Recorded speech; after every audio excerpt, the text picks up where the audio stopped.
Advent első hétvégén egy cukorpálcát fogunk elkészíteni.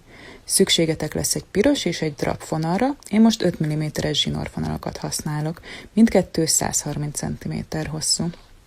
Egy vékonapfonal segítségével fogjuk elkészíteni a masnit, illetve egy drótra vagy egy széthajtogatott gemkapocsra is szükségetek lesz.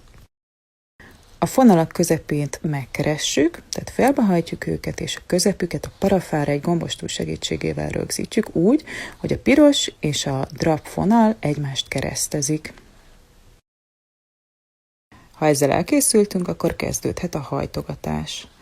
Óramutatóval ellentétes irányba fogunk hajtogatni. Először a piros fonalat dobjuk át a mellette lévő fehér fonalon, aztán a fehér fonalat keresztezzük a piros fonalat újra a fehér fonalon, és amikor végeztünk, akkor a fehér fonalat átdugjuk az első piros hurkon. Tulajdonképpen ezeket a mozdulatokat fogjuk újra és újra ismételgetni. Hogyha meg vagyunk vele, akkor szépen megszorítjuk őket. Jobbra-balra, fel és le húzzuk az összes fonalat.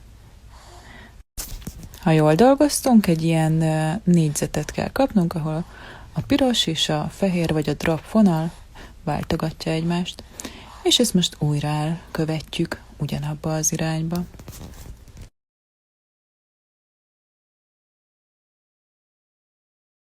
Miután néhány sorral elkészültünk, akár ki is vehetjük a gombostűt, és most már a levegőben folytathatjuk a munkánkat.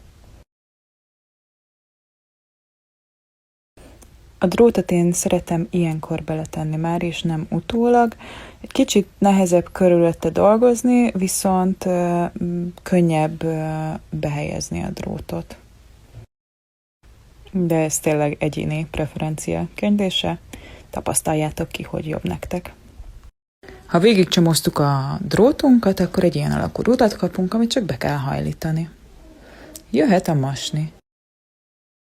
Itt néhányszor körbetekerjük a vékonyabb fonalat, utána egy csomót kötünk, és egy klasszik nyúszifüllel zárjuk a munkánkat. Levágjuk a felesleges fonalat, és kész is vagyunk.